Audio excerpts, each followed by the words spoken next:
18 taon na nagpapastor at isa sa mga kagalakan ng isang lingkod ng Diyos na maimbitahan na magbabahagi ng salita ng Panginoon. Salamat sa pamilya, Mr. Ann, Eternal Life Ministry, ayan, sa Pastor Marhil, Pastor Idi, salamat sa pribilyo pagkataon na magikabahagi sa huling gabi ng ating paglamay sa dahil bukas, alam ko bukas, no? Ang takdang araw na dalhin si Tatay Eduardo, tama ba? Tatay Edgardo sa libingan na kung saan doon ay ilalagay ang mga nakunang nahimlay na mga mahal natin sa buhay nga nakunana. So sa gabi ito, maraming salamat mga kabuktuan, mga minamahal, mga kasangkayan, no? Dida sa gawas, alam ko busy kayo at habang busy kayo sa paglalaro, okay lang. Pero sa gabi ito, hiramin ko ang inyong mga puso't isipan habang kayo naglalaro na mabigyan natin ng pagkakataon na marinig natin ang salita ng Diyos. Sapagkat ang salita ng Diyos ay importante. Ang sabi ng Bible, hindi lang nabubuhay ang tao sa tinapay lamang, kundi sa bawat salita ng Diyos. Dapat importante po ang salita ng Diyos sa ating buhay. Tama, mali? Praise God. Kaya una sa lahat, tayo pinalangin. Amay, maraming salamat po o Diyos sa gabi nito. Ang iyong lingkod. Kaya pakubaba, Panginoon, kung wala ikaw, wala ko mahimo o Diyos. Uparog ako, taliwala ni makatauhan o Diyos nga adunay kahog sa pagtundo sa pagsagyaw sa imong mga pulong. Salamat sa padayon na pagdiog mo sa akong kinabuhi, sa imong pulong o Diyos, sa imong nagipanalanginan. Lord, ako pagampo na sa tanang makabati, makadungog sa mensahe sa mga pulong o Diyos. Dalangin ko, Lord, na dapuan sila ng panampalataya sa kanilang buhay at sila'y tatawag sa iyo upang sila'y maligtas, Ama. Maraming salamat o Diyos sa pamilyang ito.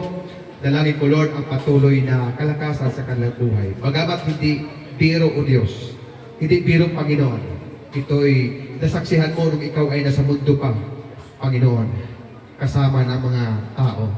Nakita mo, Lord, kung paano naghinagpis, paano naging malungkot ang mga pamilya na nawala ng buhay, nawala ng mga mahal sa buhay. Pero ganun pa man, Lord, sa gitna ng kalungkutan ito, salamat sa kalakasan na inilagay mo sa bawat puso, sa bawat pamilya, Panginoon. Mga mahal sa buhay ni Tatay na naiwan sa ibabaw ng mundong ito. Dalangin ko, Lord, ang patuloy na pag-ingat, ang kapayapaan, O Diyos, sa pamilyang ito, ang mangibabaw at ang pag-ibig po, Panginoon, sa pamilyang ito. At sa lahat ng mga kasangkayan, mga mahal sa buhay, kaibigan ni Tatay, mga kapitbahay, Panginoon. Dalangin ko, Lord, ang kapayapaan at ang iyong pag-ibig, grasya sa ilang kinabuhi.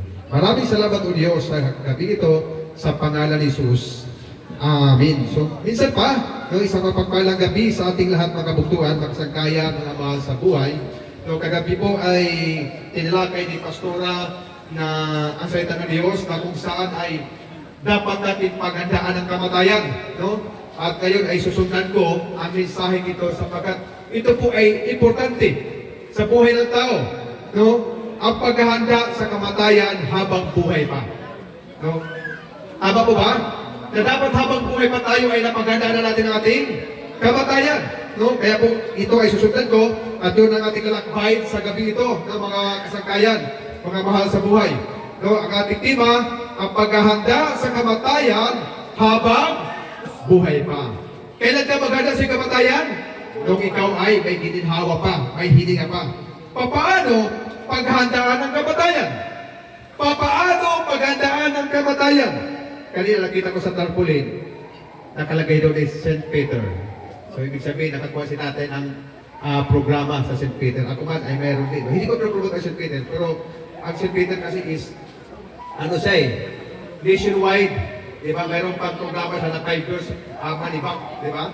So maganda ang programa. So, isa sa mga pamahalaan sa tao ngayon para mapaganda ng kamatayan ay kukuha ng mga insurance. Diba? Death insurance. Diba? Katulad ng tawag yan, St. Peter. So, sino dito may mga St. Peter? Ha? Mayroon ba? Parang iba, ayaw ko. Parang diba? Kasi natatakot ko, hindi natatakot. Diba? Hindi naman siguro. Mayroon kasi, diba? Ako din, mayroon din. Diba? Lahat tayo. Siguro iba, wala pa, nagpaganda. Pero pag-isipan ninyo, mga kabuktuan, kung bakit kailangan natin pagandaan ang ating kamatayan. Sino dito ang may mga isis? Diba? Is, pag-ibig, kung ano-ano pa ang mga insurance na kinukuha. Bakit? Anong purpose? Bakit kailangan natin ng mga ganitong insurance? Bakit? Bakit meron ka tulad ng si Peter? Dahil pinaghandaan mo ang iyong kamatayan. Oo. Pinaghandaan mo na kung ako man ay mamatay. Alam ko na kung anong klaseng kabaong meron ako. Diba? Sa si Peter kasi pinapakita na nila eh. Ito yung, kinuha ko pastor, St. Francis, ito yung kabaong mo. Ganun ba? Wow, ang gwapo ng kabaong mo Diba? So, nakikita mo na, na kung sakali man, dumating ka sa panahon, sa kamatayan, mayroon kang magkuha at hindi maghirap ang pamilya. Ito ang katotohanan. Bakit kailangan mo ng mga insurance companies, mga insurance katulad ng si Peter, para sa oras pagdating sa panahon, hindi ka magkamutulo kung saan ka na pagbayad ng kabaong. Kasi pag mayroon kang insurance, tatawag ka agad. Si Peter, hello. Diba? Action agad yan.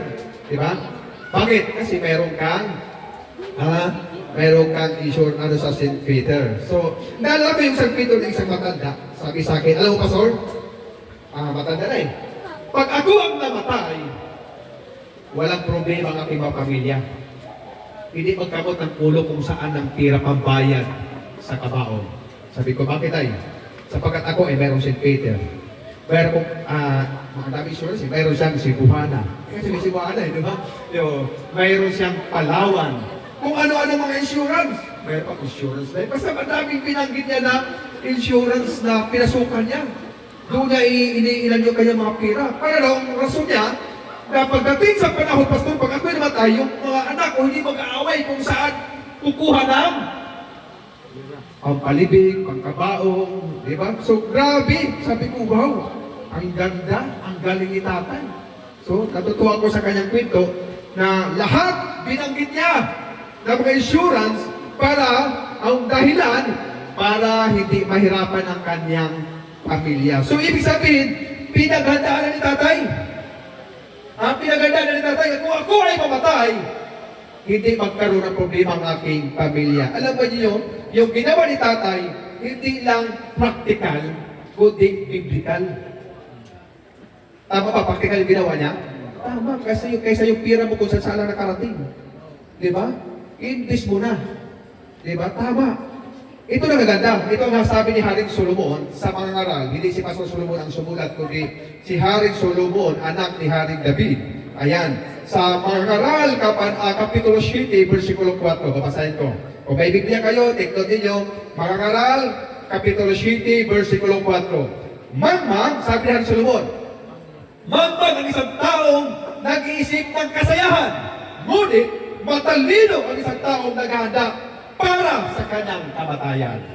Wow! Grabe! Alam mo na ikwento ng matanda. At nabasa ko ang mga ngaral ko, sabi ko, ang talino ni tatay, practical at hindi na practical, biblical. Biblical. Ang sabi ni Haring Solomon ng mga ngaral, mangmang ang isang taong nag-isip ng kasiyahan. Alam mo itong problema ngayon, realidad. Marami mga tao nakapokus sa kasayahan sa mundong ito. Tama mali? Nakalimutan nila, mayroon pang higit dapat pagandaan. Akala nila wala nang bukas, no? Pag kumain, wala nang bukas. Di ba? So marami mga tao na walang ibang iniisip, puro kasiyahan. Hindi po, si Pastor Solomon ay hindi po agad sa kasiyahan. Tama lang, habang buhay ka, enjoy mo ang buhay mo. Dapat maging masaya ka. Pero kung ang kasayahan mo ay nakasintro lang sa mundong ito, walang saysay, walang silbi. Kaya ang sabi ni Haring Solomon, mga ngaral, mangmang ang tawag niya. Sa isang tao, walang ibang iniisip, kundi kasayahan. Ibig sabihin, nakapokus ang buhay niya sa mga kasayahan sa mundong ito. Di ba? Alam na niya, ayaw ko na banggitin sa isahin. Alam na niya kung ano yung mga kasayahan tayo. Alam mo na ito, di ba? Yung mga kasayahan sa mundong ito. Na walang ibang iniisip ang tao, kundi yun ang gusto niya gawin at gawin at gawin. Party. Di ba? Sabi ko nga, hindi ako against po. No, hindi po ko against doon sa mga kasayahan sa pagbuhay para dapat maging masaya po tayo. Pero kapag ang kasayahan ang ginagawa natin sa ibabaw sa mundong ito, nahiwalay sa Diyos, walang silbi ang lahat. Pero, ang sabi ni Haring Solomon, matalino! Itinuturing ang isang tao, ni Haring Solomon, ang mga ngaral, ang isang taong matalino. Paano siya naging matalino? Ito ang ginagawa niya. Ngunit matalino ang isang taong naghahanda para sa kanyang kamatayan. Kaya yung ginawa ni tatay, isang matalinong hakbang. Tama, di ba? Napakatalinong hakbang. Kung sabi ko sa kanya, pinila ko, sabi ko, tay, hindi kaya mag-away-away. Problema ka, sabi mo, hindi na mag-away yung mga anak mo. Pero sabihin mo, hindi kaya mag-away-away yung mga anak mo, mag-agawan sa insurance. Di ba? Minsan kasi mga anak kasi, minsan pag may mga kayamanan yung magulo, minsan naging, no? Na dapat ayusin, naging karoon sa nag-away-away. No? Hanggang sa may libing, nag-away pa rin. Di ba? So dahil sa may mga naiwan, pray naman, wala naman sa pamilya. Yan si Duran. Alam ko na mapayapat, matahimik at may pag-ibig ang pamilyang ito. Okay, so, pero sabi ko sa kanya, dahil una, mayroon tayong nakalimutan. Pero mayroon tayong nakalimutan. Sabi ko sa kanya, tay, mayroon tayong nakalimutan sa iyong paghanda, sa iyong kamatayan. Sabi niya, ano yun, Pastor?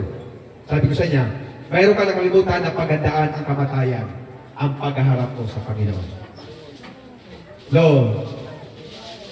Maraming mga tao nakalimutan nila na paghandaan. Yes, ay tapos sa mundong ito is puno tayo ng paghahanda. Puno tayo ng preparasyon sa buhay. Nag-eskwela, di ba, na maupay, para, ano pag ginandaan mo? Para maupay ang dagan sa imong kinabuhi. Hindi ka maghihirap. Di ba? Pinagandaan mo. Maraming tao nakapokus sa mundong ito.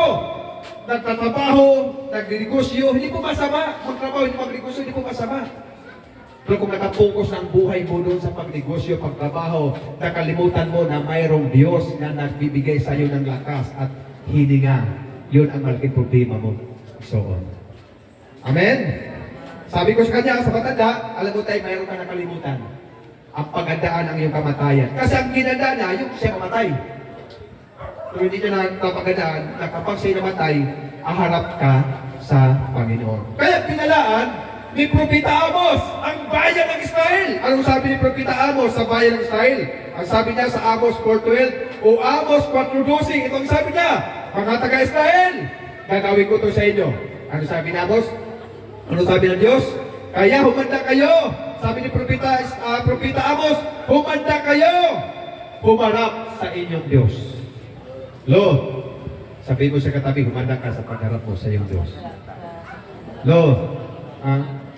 Kasi lahat tayo harap. Tama mali? Lahat tayo harap. Walang pipiliin. Walang excuse sa harap tayo, sa harapan ng Diyos.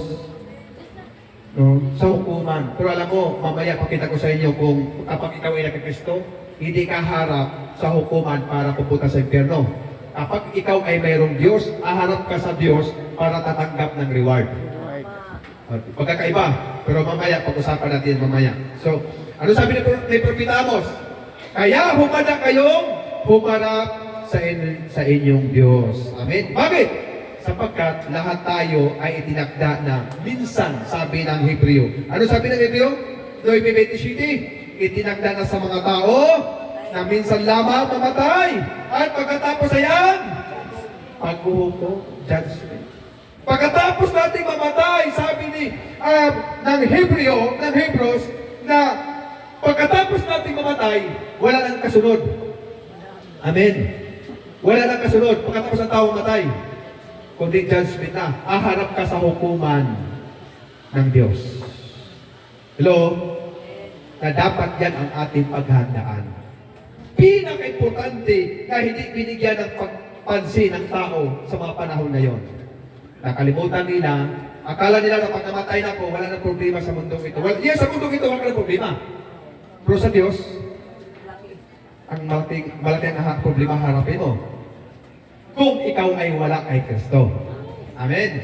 Pag wala ka kay Kristo, hindi ko sinabing wala ka sa reliyon. Amen. Ang importante, mayroon kang Kristo. Kahit anong reliyon ka isuon, kahit anong simbahan, dominasyon ka, ang importante, mayroon kang Kristo sa buhay. Amen. Praise God. So, ayan. So, minsan lang, it is appointed for man to die once, and after this comes judgment, sabi ng Bible. Ano sabi ni Job?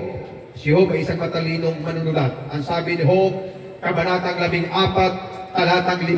Ang sabi niya sa Job, kabanatang 14, talatang 5, yabang ang kanyang mga araw ay tinalaga at ang bilang ng kanyang mga buwan ay nasa iyo. At ikaw ay nagtagda ng kanyang mga hangganan na hindi niya malalampasan. Wow! Ito ang katotohanan, mga kabuktuan, mga kaigsunan, mga kasangkayan. Sabi ni Job, itinalaga na ang ating araw. At bilang na ang iyong mga buwan. Buwan. At sabi niya, ikaw ay nagtakda ng kanyang mga hangganan. Itinakda na ng Diyos ang ating mga hangganan. Sa simula pa lamang. Kailan yung simula? Nung simula nung ikipinanganak. Nakatakda na. Kaya kung hindi ka pa pinanganak, nakatakda na ang iyong hangganan sa iyong buhay. So sabi ni Job, nakatakda na ang ating mga hangganan. Ibig sabihin, mayroon na mga numero, numbers ang bawat isa sa atin. Si Tatay, Edgardo, anong number si Tatay? Anong edad? 70? 72. Wow. So, number 72, ang number ni Tatay sa kanyang buhay na itinakda ng Diyos. Tanong ko sa inyo, alam ba ni Tatay Edgardo na hanggang 72 lang siya? Hindi niya alam, sigurado. Sino pinakamatanda sa atin dito? Si Tay, Pastor Ini. Pastor, ilan taon ka, Pastor? Wow, please ka. Ikaw, Tay, ilan taon ka, Tay? 70. So, mas matanda pa si ano? Ikaw, Tay, ilan taon, Tay? 60. Si Pastora, nasa 40 pa to eh. Si Pastor Ini, 73. Si Tatay Edgardo, 72. Pero sigurado na hindi alam ni Tatay Edgardo mula sa sapol sa kanyang buhay na hanggang 72 lang ang kanyang edad matatapos. Tama mali? Wala nakakaalam sa atin kung hanggang saan tayo, hanggang kailan ang hangganan natin sa ibabaw sa mundo nito. Tanging ni Diyos lamang. Pero sabi ni Job, nilagyan mo sila ng hangganan. So ito katotohanan. Hindi natin kayang lampasan ang limitasyon ng buhay. Yung hangganan natin. Kapag dumating ka na sa guhit ng iyong buhay, iksoon. May hangganan eh. Pag sinabi hangganan, yan, may guhit ka na. Oo. Ako man, hindi ko alam kung hanggang saan ang hangganan ko. Siguro kung ako pipili, Lord, 80, okay ako doon. Maganda kung abot ako ng 80. Di ba? Huwag naman natin kasi yung ano na eh. marami nang aabatin. Mga 80, sabi ko, Lord, 80, okay lang ko doon. Sana. Kasi lang, hindi ko alam kung hanggang saan, hanggang kailan, itinaga ng Diyos ang buhay ko sa ibabaw sa mundo ito. Tanging ang Diyos lamang ang may alam. Amen? Hindi natin kayang lampasan ang limitasyon ng buhay. Hindi natin kontrolado ang bukas. Hindi natin hawak ang haba ng ating buhay. Tama bali? Kasi kung tayo ang masusunod, pipiliin natin umabot ang 100 years. Bakit? Sayang yung 100,000 sa gobyerno. Di ba? Pag dumating ka ng 100 years, mayroon kang 100,000. Kaya nung nabisita ko yung lula ko is 95 na, pag 96 na yung July, sabi ko, paano? Kailangan makarating tayo sa 100 kasi sayang yung 100,000. Kasi hindi naman kita eh. Di ba?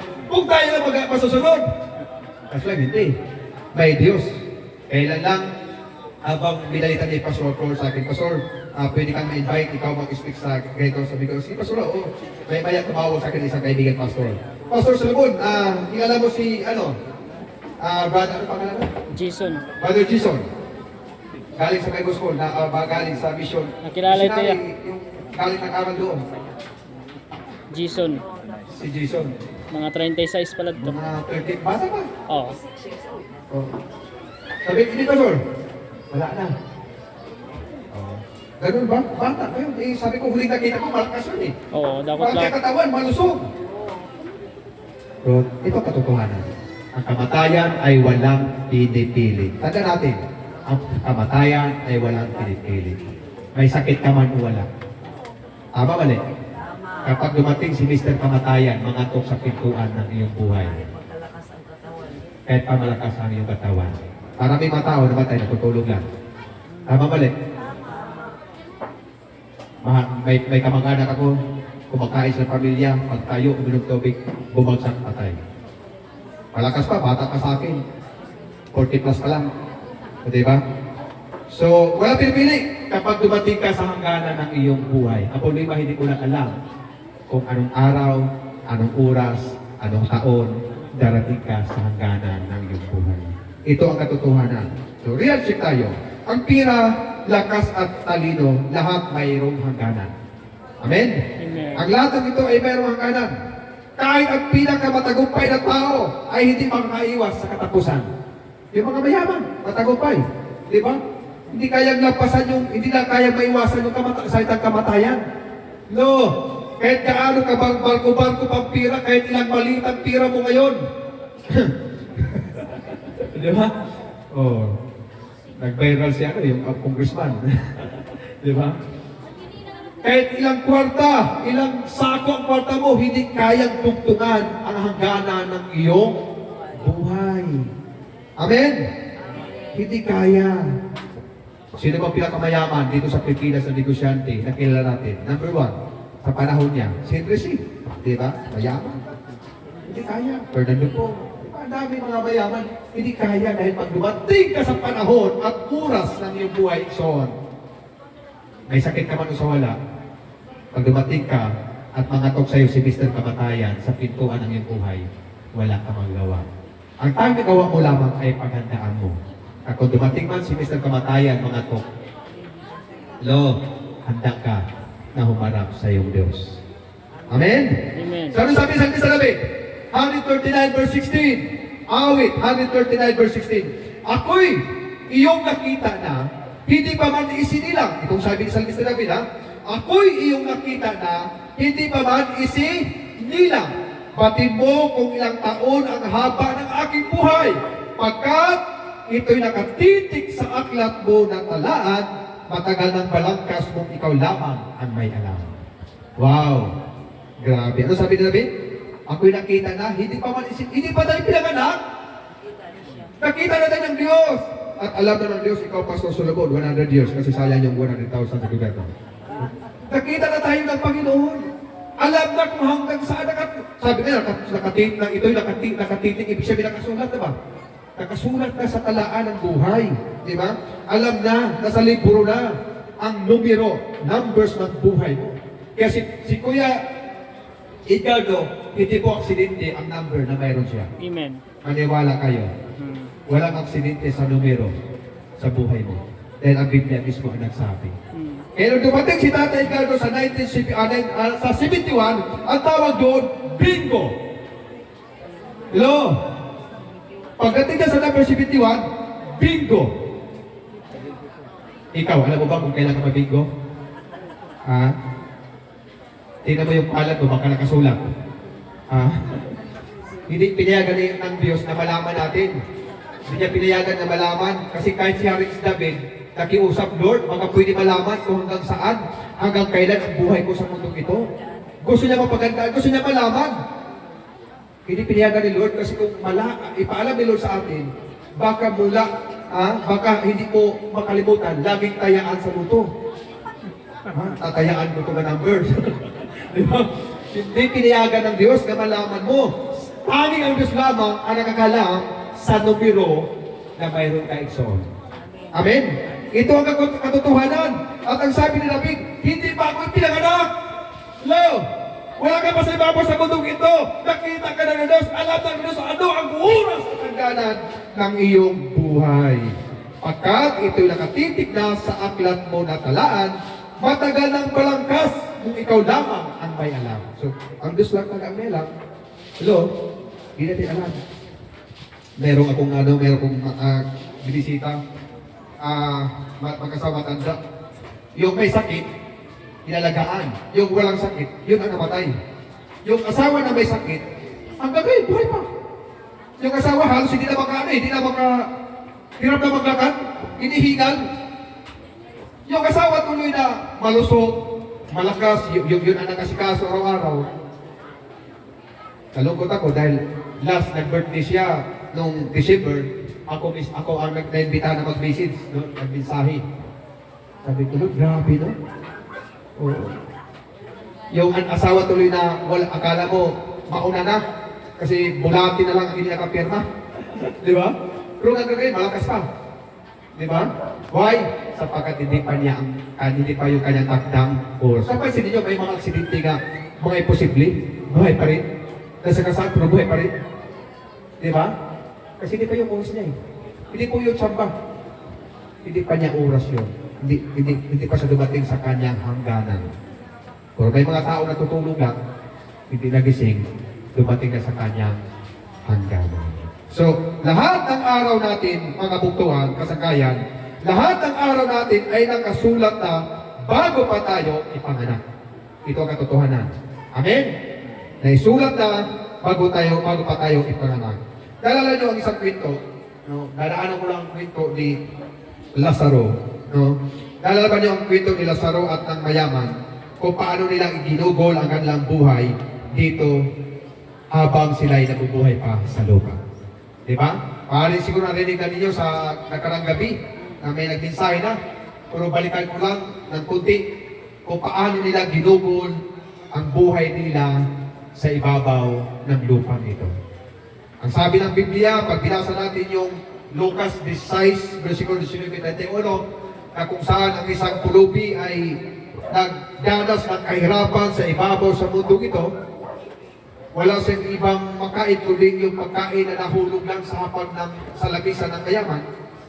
At samantala, iyong mayaman ay araw-araw masagana, sabi ng Bible, nagdadamit ng mamahaling damit. At dumating ang panahon na namatay si Lazaro at namatay ang mayaman. Napansin ba niyo ang Bible ang verse na to? Bakit ang pulubi lang, si Lazaro ang mayroong pangalan, ang mayaman ay walang pangalan? Hindi kayo nagtataka? May lumapit sa akin yan. Pastor, bakit yung bakit yung pulubi ng pastor ay may pangalan, pero yung mayaman, bakit wala pangalan? Bakit? Dahil ang isusulat ng Diyos sa aklat ng buhay, yung mga taong tumanggap sa Kanya. Amen. Kaya si Lazaro, yun lang ang may pangalan. Lord, yung mga tao may Kristo, ang mayroong lang pangalan. Kaya napansin nyo, bakit si Lazaro lang ang may pangalan? Kasi si Lazaro lang ang mayroong Kristo.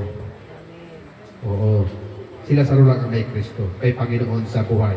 Dumating ang panahon, namatay si Lazaro, ang pulubi, namatay ang mayaman. Pero magkaiba ang kanilang kinaroroonan. Tama? Si Lazaro, ang pulubi nito ay nasa sinapupunan o sa bangka ni Abraham. Samantala ang mayaman na ika nga ay nasa kanya ang lahat ng kasayahan sa mundo ito. Nasa kanya, magawa niya ang gusto niyang gawin, mga mamahaling sasakyan, mamahaling damit, magandang bahay, nasa kanya. Pero anong nangyayari? Nasa lugar siya ng paghihirap, pagdurusa. Sapagkat ang taong ito ay walang Kristo sa buhay. Hindi ko sinabing walang reliyon. Siguro may reliyon to, pero mayroong walang Kristo. Marami mga tao na mayroong reliyon, pero walang Kristo. Maniwala kasi hindi. Katagal ko ng kapapastor. Marami mga tao na mayroong simbahan, may reliyon, pero walang Kristo sa buhay. Hello? Alam ba niyo ang kwentong ito? Nung nakita ng mayaman ang kahirapan ng kanyang sitwasyon, kung paano siya nagtitingi sa isang lugar, nakiusap siya kay Abraham, amang Abraham, baka maaaring utusan ko, tinan mo, mayaman na ka, pala utos sa mga mayaman, no? Kahit naman na, pala utos pa rin. Baka pwede utusan mo si Lazaro na isausaw yung kanyang daliri sa tubig para mapatakan man lang yung aking dila sapagkat sobrang init ang aking kalagayan dito.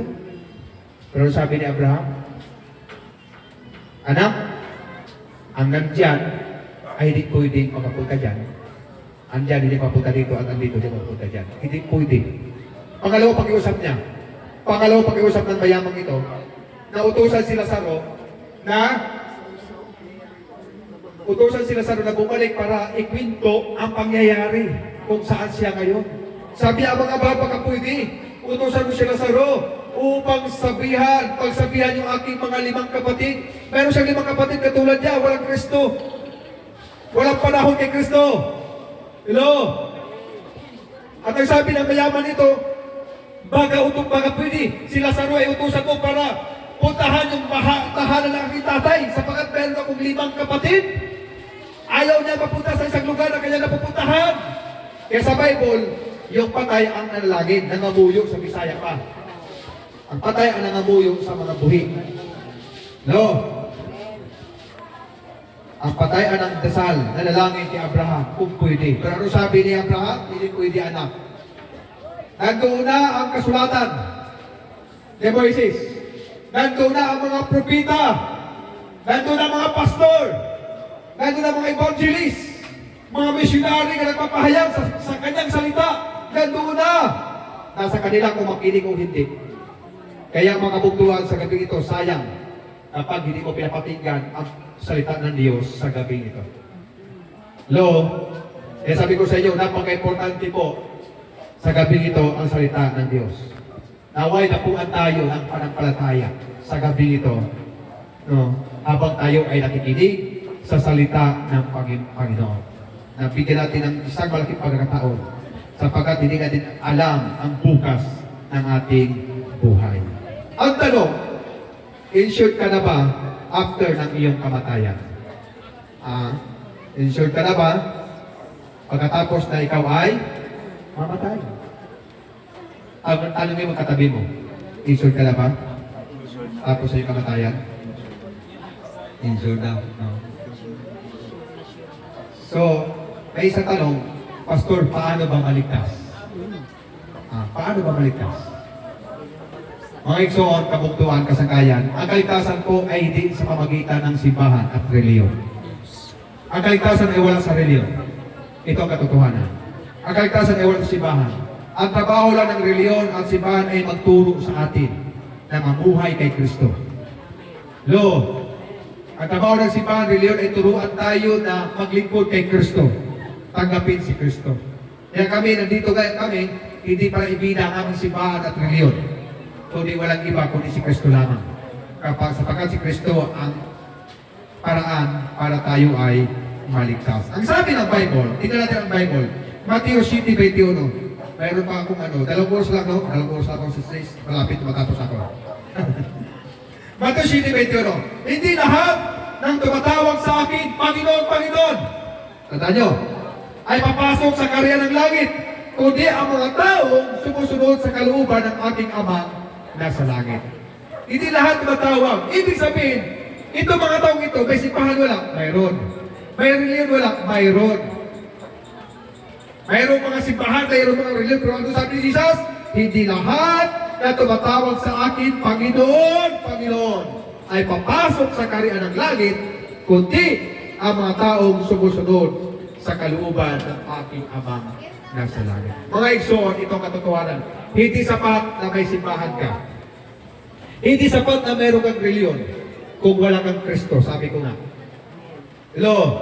Hindi sapat na nagsisimba ka pero hindi ka sumusunod sa kalooban ng Diyos. Walang silka at walang saysay ang iyong pagiging reliyoso. Hindi ka kaya iligtas sa iyong pagiging reliyoso. Sapagkat ang batayan ng Bible, paraan ng Biblia para ka maligtas, hindi para maging reliyoso, kundi para tanggapin si Kristo. Amen. Amen? At kapag ikaw ay kay Kristo na, wala kang ibang nais sa puso kundi sumunod sa kalooban ng Diyos. Ano po ba ang kalooban ng Diyos?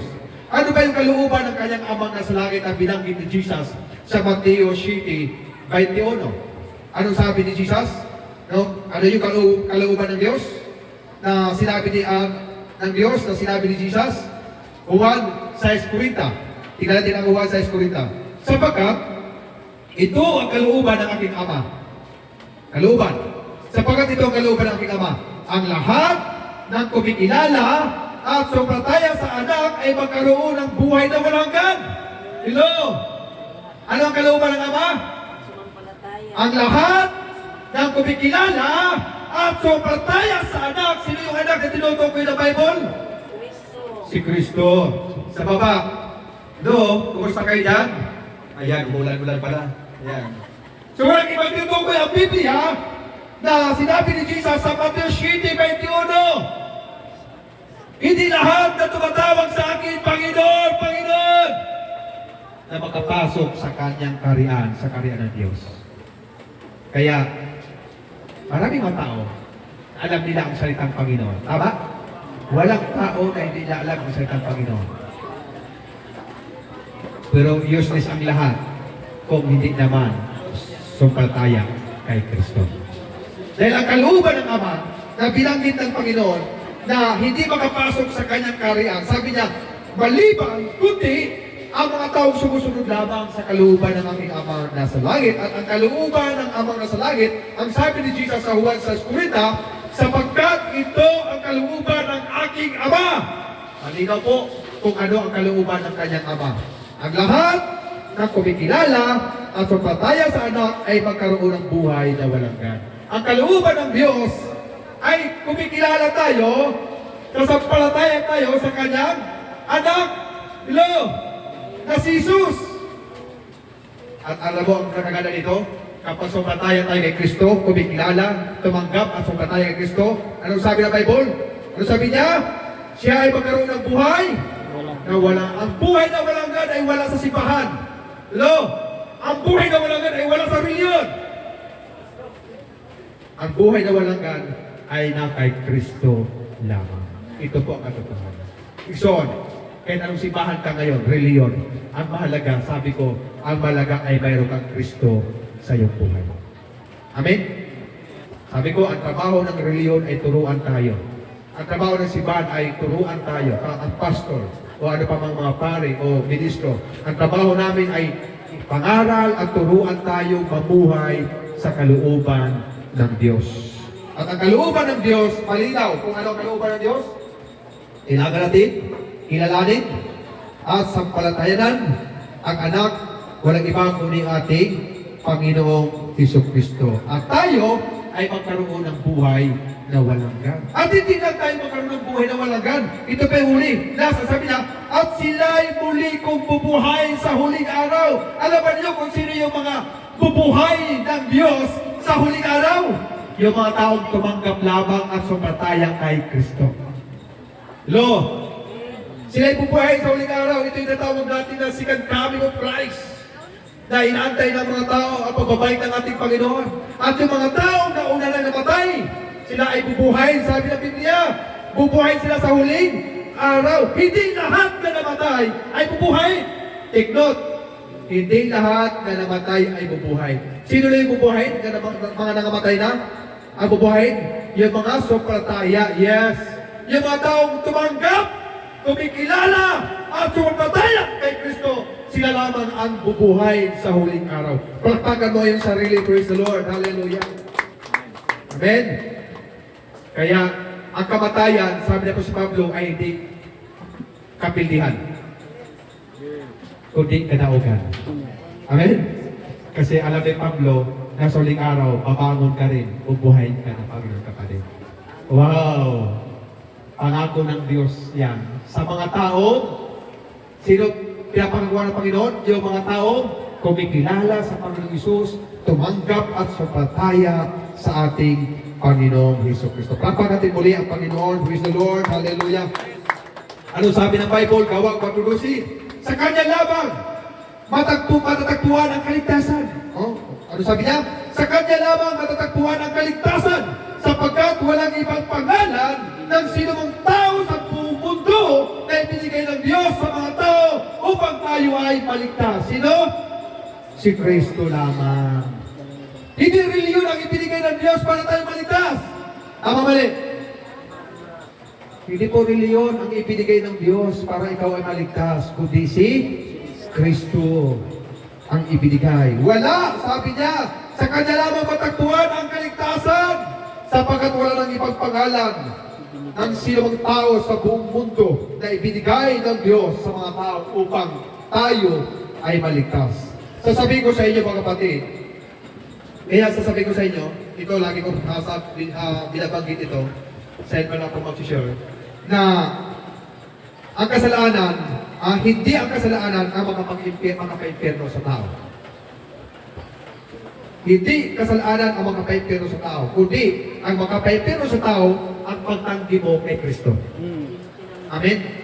Alam mo, yung sa tao lumapit sa akin, pagkatapos ko magsabi, sabi niya, Pastor, paano mo na siya nasabi na hindi ang aking kasalanan ang makapag-impyerno, kundi yung pagtanggi ko kay Kristo? Yes! No? Kapag tinanggihan mo si Kristo, paano ka magkaroon ng buhay na walang hanggan? Diba? Eh, na kay Kristo lang ang buhay na walang hanggan. Kasi sabi ko siya, kapag tinanggap ko si Kristo, yung kasalanan mo, babayaran ni Kristo yan. Amen? Kaya ang kasalanan mo, hindi makapaipirno sa iyo, kundi ang iyong pagtanggi. Wala mo dawata si Kristo sa iyong kinabuhi. Ito ang sabi ni Jesus. Matatapos na tayo. Last. Matatapos na tayo. Ano sabi ng Bible? John 14:6, malinaw, I am the way, the truth, and the life. No one comes to the Father except through me. Kaya ang makapaipirno sa tao, hindi ang iyong kasalanan. Ang makapaipirno sa tao, kapag tinanggihan mo si Kristo, hindi mo siya karawaton sa ibong kinabuhi. Kasi pag tinanggihan mo, hindi mo tanggapin si Kristo, saan ka ngayon? Impyerno, sigurado. Sama sa isang kayaman, impyerno, sigurado. Kasi walay kalsada, daan, papuntang langit, kundi si Kristo lamang. Hindi reliyon, hindi simbahan, kundi si Kristo lamang. Walang katotohanan! Ibang katotohanan ko si Kristo lamang. I am the way, the truth, and the life. Siya ang buhay. Nasa kanyang buhay. Ang buhay na walang hanggan ay pinangako ng Diyos sa mga tumanggap, sumpataya sa kanyang anak. Walang iba kundi si Kristo Jesus. Amen. Ano ang iyong desisyon sa gabi ito, kabuktuhan? Alam ba niyo, ang Diyos hindi nagdalawang isip ng desisyon na ipinadala niya ang kanyang buktong na anak upang tayo ay tubusin mula sa kapamakan sa ating kasalanan. Tanda natin, ang ganda ng verse doon sa Tarpuli, ang kabayaran ng Romans 6:23, ang kabayaran ng kasalanan ay kamatayan. Kung bakit si Kristo namatay para bayaran ang iyong kasalanan. Kaya nga ang kasalanan mo, hindi makapipiro sa iyo, hindi yung dahil makapipiro ka. Ang makapipiro sa iyo kapag tinanggihan mo si Kristo, hindi mo tanggapin si Kristo. Dahil sabi niya, ngunit ang buhay na walang ay na kay Kristo. Amen? Kaya mahalaga po, kasi ang Diyos, hindi nagdalawang isip ng desisyon. Anong ginawa ng Diyos? Kailan lang, ginunitan natin sa buong daigdig, lalo sa Pilipinas, ito nakalipas na linggo, ang tinatawag na Semana Santa o Holy Week, para gunitain ang ginawa tinapos ni Kristo sa krus ng Kalbaryo. Amen? Yun ang dahilan. Bakit nagkaroon ng Semana Santa? Sapagkat ang Diyos lamang ay nagdesisyon. Anong desisyon ng Diyos? Juan 16, gayon na lamang ang pag-ibig ng Diyos sa sanlibutan, ipinadala niya ang kanyang buktong na anak. Nagdesisyon ng Diyos na ipadala niya si Kristo sa mundong ito. Para bakit? Para tayo ay iligtas mula sa kapamakan sa kasalanan. Upang, sabi ng Biblia, ang sino ang sumpataya sa Kanya ay hindi mawawala, kundi magkaroon ng buhay na walang hanggan. Amen? Kaya, gusto mo ba magkaroon ng buhay na walang hanggan? Amen? Kaya, ang ating topic kanina, ating ang paghandang sa kamatayan habang buhay pa. Ito yung son. Dahil si Tatay Eduardo, kahit Edgardo, kahit bulungan ko pa yan, hindi na niya marinig ang aking sasabihin. Pero sa gabi ito, habang ikay nakikinig sa salita ng Diyos, alam ko na ang Diyos ay nangusap sa iyo, kasakayan katugtuhan. Sabi ni Pablo, sa oras na marinig ninyo ang mensahe ng Diyos, huwag ninyong patigasin ang inyong puso. Ito ang araw, oras ng inyong kaligtasan. Naalala ko yung isang tao, birthday niya, sabi niya, hindi ko makalimutan yung buwan, October. Isiniran ko siya, at sabi ko, Tay, maglingkod tayo sa Diyos. Sabi niya, Pastor, tapusin ko muna ang taon na ito. Yung aking kasalanan, tapusin ko, kasi sugarol man tayo. Magbagong buhay ako sa January. Tapusin ko muna hanggang December, Pastor. Pagka January, magbagong buhay na ako. Sabi ko, sige tayo, pero ito ang hamon ko tayo. Habang may oras na tayo, may panahon pa tayo. Bilang pastor, hindi natin pilipilit kung ayaw niya. Ang problema, hindi umabot sa January ang kanyang buhay. Isipin mo, tinanggihan mo si Lord, tinanggihan mo ang Panginoon. Maglilingkod ako sa Panginoon, Pastor, ngayong January. Tapusin ko muna taon na ito. O ilang buwan na lang kasi, October siya eh, November, December, 2 months lang. Ang problema, hindi pa natapos ang taon na yun. Natapos na ang kanyang buhay. Hindi siya umabot kasi nasabing January, magbagong buhay ito. Ikson, tanda natin, walang nakakaalam sa oras at panahon sa ating buhay. Ako man, ilang beses ako ay sa bingit ng kamatayan, disgrasya. Pero sabi ko, Lord, salamat dahil wala pa ako sa oras. Alam ko, Lord, na may oras pa ako na maglingkod. May oras pa ako ang panahon na maglingkod. Sa hospital, dumaan ako ng 50-50. Tinabunan ako ng kumot ng doktor. Sabi ng doktor sa mama ko, iuwi mo na ang anak mo. Seconds lang. Huwag na oxygen, sayang lang. Wala nang oras at panahon. Pero ano sabi ng Diyos? Ano sabi ng mama sa akin, sa doktor? Dok, walang imposible sa Diyos. Almost 1 year pa ako noong time na yun. Hindi ko makalimutan bakit ang buhay ko ay nilagay ko sa paglilito. Kasi walang dahilan para mabuhay sa mundong ito na hindi maglingkod ko. Kaya ang buhay ko iginugol ko. Bakit? Kung wala si Lord, patayin ako eh. Tinabunan, doktor, lumabas na sa road.